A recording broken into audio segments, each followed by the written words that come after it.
कह रहे हैं सबका साथ सबका विकास हुआ है, कई सारी योजना। अच्छा ठीक है। आप देखिए, मैं बड़े साहब की बात कर रहा हूँ। उन्होंने कहा था अच्छे दिन आएंगे। मोदी जी की। मोदी अब हम बड़े साहब सब जानता, बड़े साहब हो दिल्ली में, वो कहे अच्छे दिन आएंगे। तो अच्छे दिन आएंगे, पहले उसका सवाल हमने ले लिए। अच्छे दिन उनके आए, पब्लिक का नहीं आया। क्योंकि अच्छे जब उन्होंने प्रधानमंत्री बन गए तो विदेशों का दौरा किए, ठीक, अपना ऐश किए। इस समय फॉरेन का खाना खा रहे हैं, ठीक।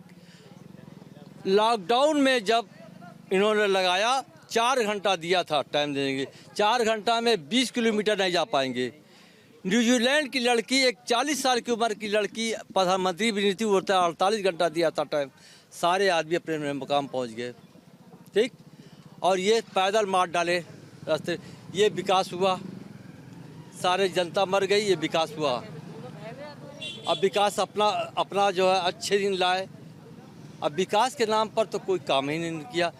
आज जो गंगा में, जब उन्होंने कहा था गंगा माँ हमको बुलाई है बनारस में, उसी गंगा माँ में माँ, बेटी, बहन, भाई, पोती, पोता, नाती सब डूबे।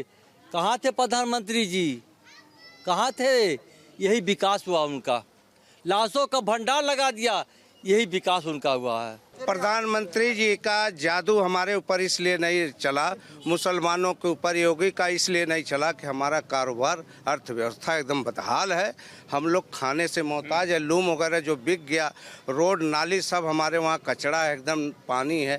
तो इसलिए हम उनका समझ लीजिए को खाली कहते कुछ और है, करते कुछ और। मुसलमानों का इसमें लाभ नहीं हुआ, कहने का मतलब गवर्नमेंट में लाभ नहीं हुआ। और दूसरी बात, आज के डेट में जितने भी हैं, सपा हो, बसपा हो, कांग्रेस हो, भाजपा हो, हर आदमी हिंदू मुसलमान के घर घूम रहा है, मगर कहता कुछ और है, करता कुछ और है।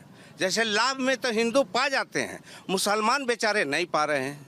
2017 से पहले गोरखपुर में ऑटो चलता था, हम लोग 700, 800, 900 कमाते थे 10 घंटा में। आज के डेट में ये हो गया है, योगी जी ने बस चलाया, उसका किराया भी कम कर दिया।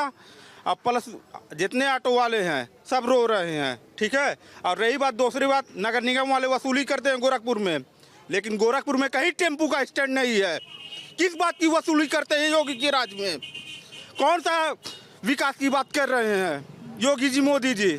मुद्दे यही है कि विकास नहीं हो रहा है, विकास नहीं हो रहा है। हम लोगों को विकास ही चाहिए। विकास अपना हो रहा है यहाँ। योगी जी जब से हम लोग के करीबी हैं, हम लोग के पड़ोस में है, हम लोग बहुत खुश थे कि हमारे काम होगा। मोदी जी मुख्यमंत्री हो गए, हमारे पड़ोस के हैं, हम लोग का काम करेंगे।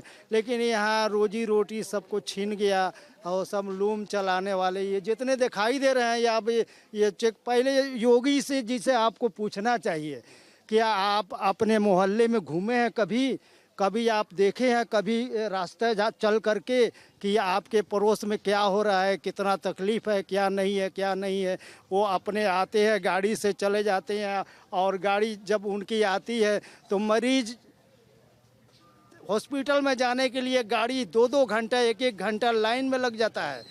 ये कहा जा सकता है कि यहाँ पर जो लोकल हैं वो योगी के करीब रहे हैं, सालों से करीब रहे हैं। इन्होंने देखा है स्पीड से जुड़ना रहा है, गोरखस्पीड से योगी के पहले जो उनके गुरु थे उनसे भी इन लोगों का अच्छा जुड़ाव रहा है। मुख्यमंत्री जब नज़दीक का बना तो उम्मीदें भी बढ़ी, काम हुआ है। लेकिन आप ये कहें कि अगर अंदरूनी इलाकों की बात करेंगे तो वहाँ पर कमियाँ भी दिखाई देती हैं, जो कमियाँ लोगों के मुँह पर हैं। चलिए, गोरखपुर में इस बार योगी आदित्यनाथ पहली बार विधायक का चुनाव लड़ रहे हैं। कई और भी लोग उनको टक्कर देने के लिए खड़े हुए हैं, लेकिन क्या ये जो अभेद किला है बीजेपी का कोई ढहा पाएगा, ये कहना थोड़ा सा यहाँ पर संशय वाला है। क्योंकि मुसलमान भी यहाँ पर काफ़ी बटा हुआ है। हमने सिर्फ मुस्लिम लोगों से बात की है, इसलिए आप जो बाकी तबके हैं उनकी बातचीत खुद एहसास कर सकते हैं। लेकिन इसमें मुसलमान जितनी आज योगी जी की तारीफ़ करने वाले मुसलमान मिले हैं, तो कुछ लोग थे जिनको कुछ दिक्कतें भी हैं। कुल मिलाकर कहा जा सकता है कि ये बीजेपी का जो किला है, इसमें मुख्यमंत्री योगी आदित्यनाथ नामांकन भरने के बाद वापस आए नहीं हैं। लोगों का कहना है कि उन्हें यहाँ पर प्रचार करने की ज़रूरत भी नहीं। बड़े मियाँ की धर चले में आज दीजिए इजाज़त, कल फिर किसी और सीट से करेंगे मुलाकात।